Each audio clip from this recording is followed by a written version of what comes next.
So we are going to start in the next unit, Unit 4 packet. So what you guys have learned is you've learned how to multiply binomials 2 units ago, right? A binomial times a binomial using like FOIL and that kind of thing. A binomial times a trinomial. Then last unit you learned how to factor and GCF all different types of polynomials. What we're going to learn how to do now is take those polynomials that you then factored, and now we're going to graph them. Okay? So in the past, when you guys have graphed stuff, for the most part, you have graphed only lines. Like I would have y equals 3x plus 4. And you would have that your y-intercept's up here at 4. Your slope is up 3 over 1. So a line like this, right?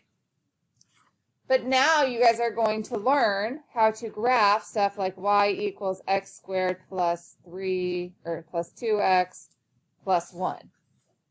And when I graph this, since there's an x squared and not just an x, what is going to happen is that you're going to get something that looks like a U shape.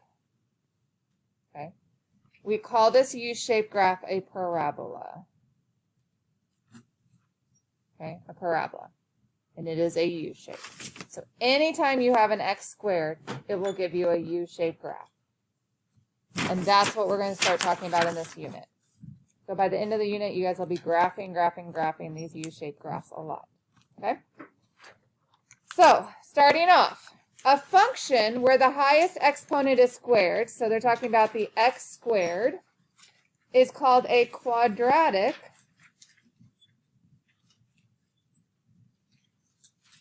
function.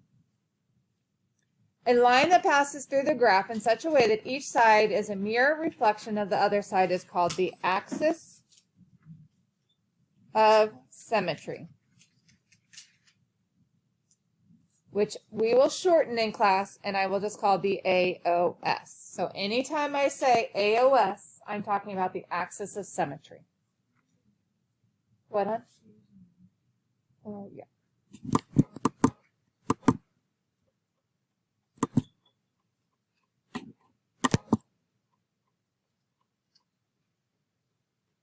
Now, in this example over here, so here's a quadratic that's been graphed. You will see your axis of symmetry is this guy right here with the dotted lines. All an axis of symmetry is it, if I had a parabola graphed, if I folded on that line, the parabola would be on top of one another. So if you fold on that line, it would fold on top of one another. Can you guys see that and visualize that folding there? The points or point where the graph crosses the x-axis. So like it crosses the x-axis here and it crosses the x-axis here is called the x-intercepts, or another word for that would be the solutions to the quadratic. So where it crosses through the x-axis. If I go back to my example that I wrote on the front of this page just a second ago, how many x-intercepts do I have on this graph? How many times does it cross the x-axis? Or hit the x-axis? Once. So how many x-intercepts do I have? 1. How many x-intercepts are here on this graph? 2. It hits the x line here. And it hits the x line here, so it has 2 solutions. The point where the graph crosses the y-axis is called the y-intercept. That should make sense, right? We've talked about y-intercepts before and x-intercepts. It's where we intersect the line. A y-intercept intersects the y-axis. The blank is the highest or lowest point of your graph. So if you notice, this is the lowest point. What do you see on the top of this parabola? Arrows. What do those arrows tell us? They're going to continue on forever. So will there ever be a highest point on something that continues on forever? No. But could I have a lowest point on this parabola? Yeah, because it's going to have to start circling back up. So we have a lowest point. To have a highest point on a parabola, it would look like this. the parabola would be facing down, which we will have those. Now I have the highest point up here. So you're going to either have a high point or a low point, depending on where your parabola goes. Does it face up? If it faces up like this guy, then we have a low point. If it faces down, we have a high point. So the vertex is the highest or lowest point of your graph. It is also called the absolute maximum or minimum for the quadratic function. In this case, it would be a minimum. When the parabola opens upward, like this guy, the y value of the vertex is the, what did I just say? Is it the max or the min? What's this one? Is it my smallest point or my biggest point? Smallest point, so it would be max or min. Minimum is the minimum value. But when my parabola opens downward, that vertex that's up here would be the what value? Maximum. Okay?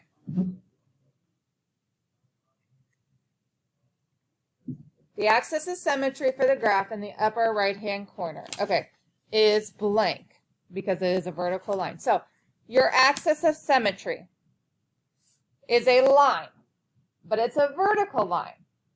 We always write a vertical line as x equals, and it is whatever the x value is that it crosses. What is the x value that this axis of symmetry, this red line, crosses?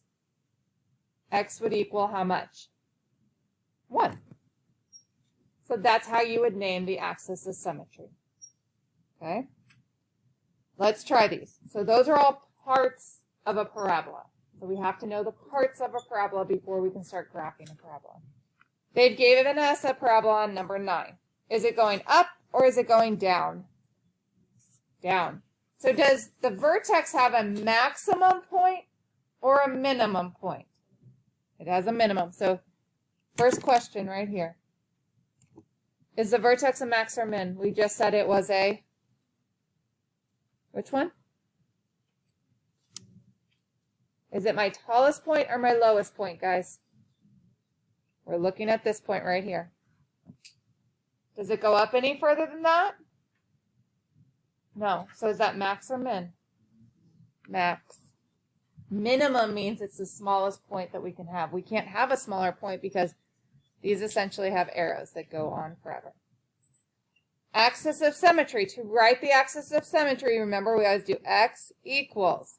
Well, let's draw the axis of symmetry before we say what it is. Axis of symmetry goes through the vertex and is a line straight up and down. So draw your line straight up and down through the vertex.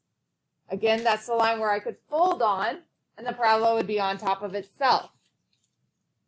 What is your x value on this red line? Remember, x is your horizontal. So what number is it going through on the x? Talk louder, guys. You guys have masks on. Thank you, sorry. -3. So it's just x equals -3. What is your vertex at? It is an xy point. My vertex is this point, right? What is that at? What comma what?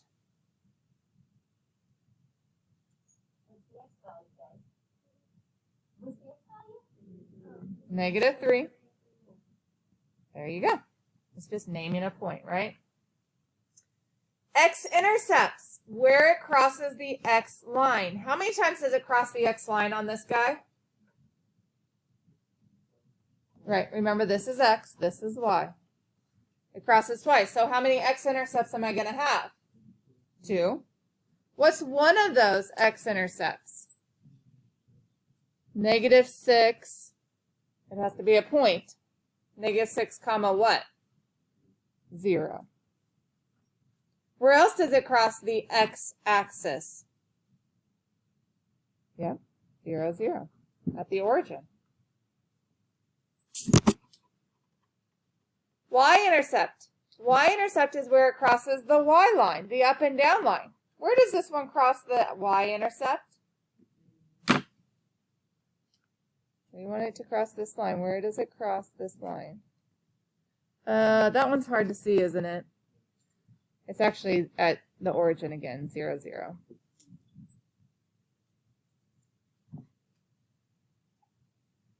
Okay, domain and range.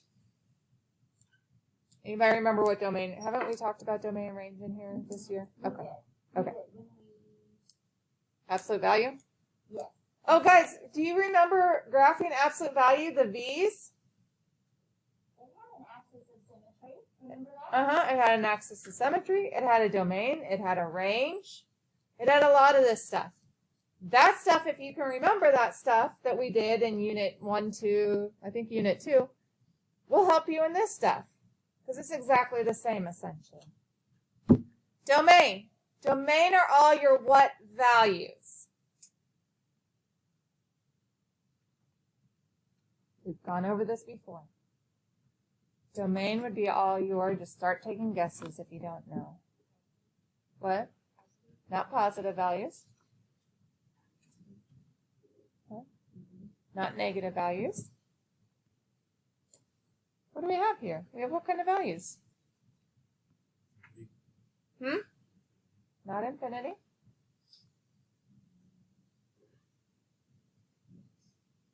I have a value here. I have a value here. Yeah, we have x and y values. So domain is all your what values? X values. Range is all your y values. So they're wanting to know, what could all my x values be? So if I think about this parabola, it is going down and out. So will I have an x value of 3 at some point? Will one of these points be at 3 something? If it keeps going down and out, will it get to 10 on my x? If it keeps going down and out forever? Yeah. Will it get to 100 on my x at some point if it's going down and out forever? Yes. Will it get to negative 100 at some point if it's going down and out forever? Yeah. So it's going to keep going down and out forever, so it will go all the way that way. It will go all the way this way. So what are those values if they're going all the way this way and all the way this way? What's all the way backwards? What? Negative infinity. It's going to go all the way back to negative infinity. But then it's going to go all the way forward to positive infinity. Parenthesis around both. Lowest to biggest, negative infinity to positive infinity. So we said domain is x values. Range is y values, though. Up and down and up and down. So I got to look at this guy. Does it go down forever and ever and ever and ever and ever and ever and ever? So what is down forever and ever and ever and ever? What number would that be? What? I can't understand mumbles. Down forever. Negative what? Negative infinity. Put a parenthesis around it. But where's the tallest point on this? Like, does this parabola ever go up here? No. Where does it stop? 4 on the y. Since that's an actual number, we put a bracket around it. I want for you to do all of number 10 on your own. Try that one. So those are your answers on number 10. Any questions for me? Okay. Turn to the next page. What you are going to do right now is you are going to do number 11 and number 12 on page 3. Number 11 and number 12. Exactly what we did on the last page. Okay? All right, work on those.